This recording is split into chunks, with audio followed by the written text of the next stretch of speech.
these are crazy. I'm proud of my work. Like, what? You would think I spent hours doing these, but I just found stickers on Amazon to apply, and I'm obsessed. And then my glue down method makes these last for at least a month, just because I drill the tip, I drill my nails, dehydrate them, and use a very strong glue. Also very proud of myself for doing French tip on my non-dominant hand. As you can see here, it came out a little choppy on this one, but that's really something I could have cleaned up with some acetone. Not even a big deal. I'm very proud of this. The pink was so subtle that I didn't want to use it on this hand, so I just put pink. I just put purple, blue, and yellow on this hand, and then I put pink, purple, and yellow on this hand. So freaking cute. I'm obsessed.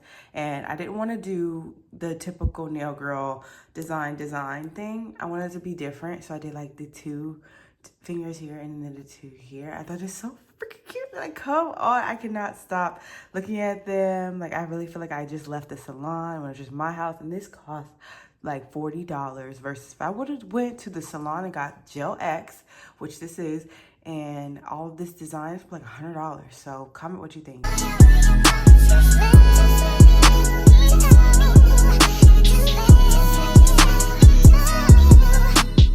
Hi guys, welcome to the channel, or welcome back. Hey girl, hey, this is Boss Vision. If you didn't know, now you know. I was about to just do some manual labor. It's been a minute since I done this. It's been a minute since I done this. You get a little scared. It's my garage. I just got my car washed.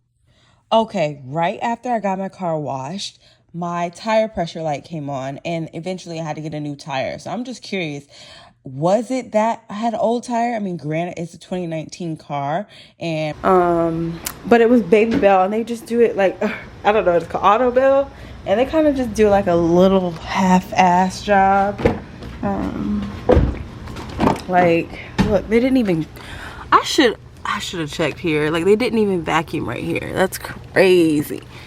Like, why didn't they vacuum right here? That is actually crazy. I'm gonna have to vacuum right there. Wow. Damn. I'm just realizing that now. Okay, so my tire is tripping out. Like, let me show you my tire. It's like flat, but like you can clearly see that they can patch that shit up. Where my eyes are glued together because I wear individual lashes. You just saw me do my nails. Tell me what you think. I think they're super cute. I just put on some gloves because your girl's going to pack 5 orders, but only 2 of them are for my business. But yeah, a lot easier than I thought, and I'm so glad I got this heavy duty tape because I need it to like. Okay, here I was literally just rambling while I'm packing up Amazon returns. I also broke my camera for the 3rd time, so I was returning that to Canon.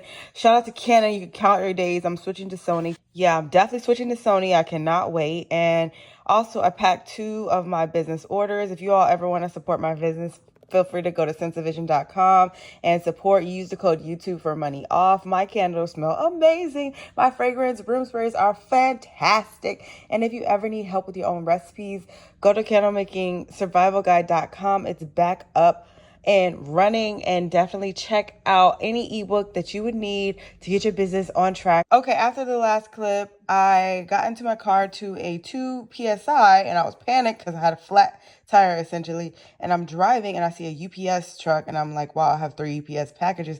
So I stopped the UPS guy and I was like, hey, I got a flat tire, would you mind scanning these in? And he scanned them in. And it's just crazy how your delivery can make someone resonate with you and actually help you. So he helped me, and he just took all my packages, and I was worried. I was like, what if they go missing because I didn't scan them at a store? But immediately saw him scan it with his little scanner, and then hour later, while I was at the tire place, I actually got a notification that he dropped them back off at the UPS office. That was so kind of him. And then I made my way up USPS because it was closer, like 5 minutes versus 10. So it was 5 minutes away, USPS. So I dropped off the 2 candle business packages, as you can see, because y'all, I will sacrifice my life to get y'all your packages on time. Just know that for me.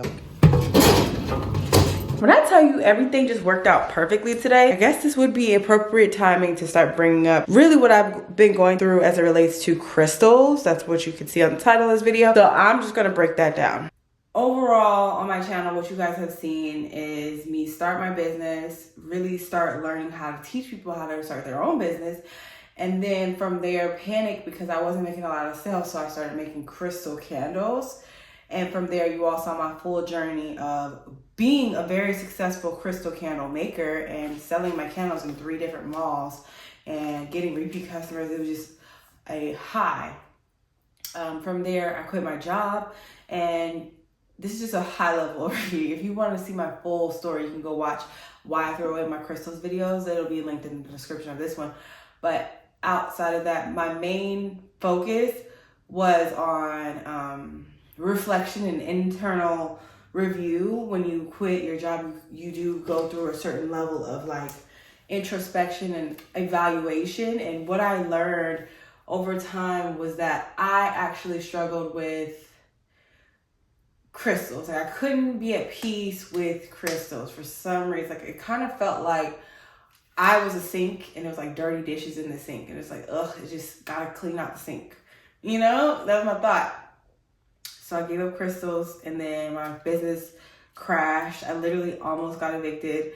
But the thing about God is giving up that, I was slated to have like a horrible outcome, and then I fasted. I fasted for 48 hours and it shifted my entire thing. I'm a firm believer in fasting now, because during the day, if you're eating a lot, you'll be anxious and you don't even realize that the food is causing your anxiety. The food is meant to be for fuel. So if you are in a state of indecision and you have a tough decision to make, it is imperative for you to remove the fuel so that you can operate through God's direction, you know? And plus, sacrificing for God helps you see more about what He wants you to do and see what He's capable of doing in your life. So fasting shifted that entire downward spiral. Then I'll be transparent with you guys. I started to resent God. I was like, if God loved me, He would have never made me lose all my savings. Like, God wouldn't do that. So I remember literally getting an eviction court date, and instead of, because people don't know their options, like instead of just, you know, accepting it and getting kicked out, I went to the courthouse. And like, I was very blessed because a lawyer was there. We extended everything. Everything was settled out. We got everything taken care of in the way that you would have never expected, in terms of like, or I would have never expected in terms of what I've seen in my culture, what I've seen in my family. If you can't pay a bill, or if you can't pay for your rent, then you're going to get kicked out. That's what I thought. But by law, you cannot be kicked out based on a certain, there's so many factors. So yeah, that happened, and I was like, well, God, why did God put me in that situation in general? So I decided to go to a crystal shop, and I bought green aventurine because I heard that was really good luck. And I bought pyrite because that's like a lot of money. And from there, a lot of money started coming to me. So I just thought these crystals did it. And when I tell you the devil is smart, because I never even used crystals. I didn't even know what the purpose of crystals was. I was just desperate to make my candle business do well. So I incorporated a trending thing, which was crystals. And people said they do healing. So I said they do healing, and they never healed me. And once I got rid of them, I began to reuse them, or I was reintroduced to them because of that big desperate moment, which is interesting how the devil will do that. Like, he'll know that you wouldn't do that normally in your right mind, but if he could take something in your logic, then he can control your actions. He can't really control your thoughts, but he can present you with repetitive scenarios to control your behavior. So what I learned from that was you should never feel like you're not going to be tested.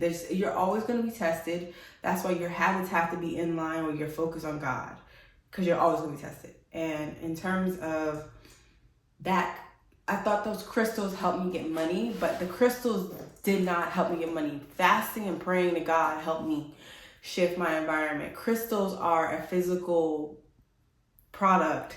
God created everything here. And I know these facts. And this is like the main type of person that the devil would target. Someone who's clear, mentally clear. Like, I know who God is. I know what God does. That's the only thing that I believe in. And I remember bringing crystals back into my life was just stupid. Like, I thought, oh, if I hold this crystal, then something good will happen. It's just kind of stupid. And then, like, just looking at my assumptions, I'll be praying to God, and what we've all seen it. You'll pray for something, and He won't give it to you. And so from there, your faith is broken. Your faith is like, well, God only gives me what He wants to give me. I don't want to, like, just live off of His will, because if I live off of His will, I won't be all happy. But that's the opposite. When what you resist persists. So when you resist God's will, then you're resisting your own happiness. It's crazy, like, to say it out loud. But when you be like, oh, I don't want to do things God's way, yeah, then you don't want to be happy. Then it's going to take even longer to be happy. Or, God forbid, if you go away from God, you go to like crystals, horoscope, spirituality, all that stuff, and you actually see some results from it, those results come with a payment. Like, the devil isn't doing this for nothing. Like, if you are practicing witchcraft, expect something to come to you in a way that you actually didn't want, because you forced it. You can't force things in your life. You have to actually pray to God, and He will show you direction. But then fasting also shifts what His outcomes are too. Like, I know I trust God, right? But sometimes you will be praying like, God fix this, God fix this. And He won't do it. You have to be more aggressive. And I think when you sacrifice food, that's aggression, okay? And another thing that's more aggressive is stop asking for stuff. Be more confident that because God created this world, He is the lawyer, He is the doctor, He is the finance accountant, He is all of that. There's no reason for you to be asking Him to work with these entities that are less powerful than Him. That's silly. That's literally like you going to a cop and saying, can you please help me with this robber? Like, I really think that the robber is going to win over the cop. And it's just so unlikely, because obviously the cops got the guns and stuff, and the robbers got like a little knife or some bullshit. Something like that, you know? That's a bad example, but the moral of the story, what I'm really trying to get at, is that God created all of this, so you have to be more aggressive with the fact that talk to your problem. Like, okay, you have a bill, like, no, not my God. Every time I say not my God, everything shifts in my life. Like, not my God, not my God. Because you have to have that confidence in His ability, so that He knows who is, following Him, okay? And when you talk to God internally, the devil can't hear none of that. So the devil outside, he's still going to be doing little attacks, like little weapons will form, but they will not prosper, because you have that internal dialogue with God, and you're more aggressive. You have to get real aggressive. Nobody really taught me how to pray. Like, I was taught to pray, now I'll lay me down to sleep, that little script, whatever. But I was never taught the value in speaking to your problems about what you know to be true. Because when you speak to your problems about what you know to be true, they have no other choice but to leave, because you're no longer resisting them. When you resist your problems, you're like, please, God, oh my God, please give me $10. Please, I need this money, please. That's resistance. When you talk in a way like, I know God, He's always provided. Why wouldn't He provide? And He does double. I trust Him like the 100%. That's what you're going to see evidence of in your life. And there was that challenge of me thinking these crystals would help, because the devil has a way of putting into question things that matter most to you. But you have to literally consider that a big opportunity for you to pray to God, because it's like that song, it says the impossible is God's chance to work a miracle. That's exactly all it can be. Every time you're in a situation where there's specific rules in place to say that you have to get a certain outcome, that's an opportunity for God to show you that he created those rules, okay? So every time, like it's happened to me over and over and over the last year, over and over and over in my entire life. Like in terms of my career, I remember when I was beginning in sales, I began in sales very advanced. And ever since then, just the way that I carry myself, the way I feel about myself, I've always been like in a higher level career role, right? So that's just always been my understanding. But a lot of people don't have that understanding. A lot of people have like a lack mentality, and then they get lack jobs. And it's so sad. I was watching someone on social media, like she was like, I'm just at Arby's, working at Arby's just for now. And I'm like, oh my God, if you only knew what your God wanted to do in your life, you know? So God wants you to do big things. So you have to look at it, your life as big. Like my life is big. I deserve big and operate in that. And I know this is like a long TED talk, but it had to be said. I could have just went and made candles just to make candles, but that's not what I have to do today. I've already made candles. I need to figure out a more productive marketing plan. Plus, I need to go to the gym. Like I skipped the gym Wednesday and Thursday, so I need to go to the gym Saturday. But yeah, I hope this was helpful. I hope this is impactful for someone. If you are struggling with your spirituality, wondering like crystals do help, crystals are beautiful, all of that. They are beautiful. Yes, they are an item. It's like saying this camera would help you, you know, make miracles. No, God makes miracles, okay? God created everything here. He orchestrates everything. He can change rules. He breaks barriers. It's gonna happen. Everything you ask for is gonna happen in a way you didn't even think of, because just like Jeremiah 3 verse 33, he says, call to me and I will show you things you've never heard of, you never even knew existed. Basically, that's what it says. I don't know it by heart.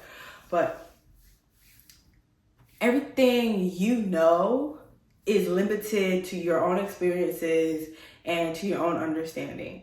That's how I know God is real, because when I'm praying for something or better and he shows me something I couldn't have ever experienced or I could have never understood, that's how I know it's him. It's not because of the universe. I hate hearing that too. The universe is a place, it's a location, okay? The universe is a location created by what? A higher being, a higher power. That's God. So I'm firm in that belief. I'm pretty sure a lot of people on this video are going to comment with their beliefs, and I just hope that mine could impact you in a way if you were being, I guess, tested. Because the thing about God is he will also test you, which is kind of terrifying. It's the fact that the devil is here to attack you, and then God is here to test you to see if you actually care. You have to literally always seek God and just question every scenario. Like today I was getting my tire done and it's $220. I'm like, that's a lot of money for a tire. And then I'm questioning my own understanding of what's a lot of money, because $200 for a tire shouldn't be a lot if the tire is going to last you for like 5 years, or especially if you had the opportunity to plug it up. Like I could have plugged it up 3 days ago, but I didn't. But yeah, I just think that God is intentional. Everything he's doing is for our good. And if you need help with that, like if you have a question about your own life, you're like, but why is God doing this? Stop yourself. But why is God? Never say why is God, because he's not behind anything that is sent to harm you. Always be aware that God is orchestrating things to work in your favor. So think about any unfortunate circumstance and see how that could work in your favor. And once you're wrapping your mind around it working in your favor, it has no choice but to show up much faster. Hope this helps y'all. Comment down below. Give this video a thumbs up. Subscribe if you haven't already. This is just my true thoughts. I'm working on giving y'all more real content. I noticed that every time I'm more honest and organic, those videos get more views than when I'm just like trying to desperately do it just to do it. But yeah, I'll see y'all in my next video. Bye.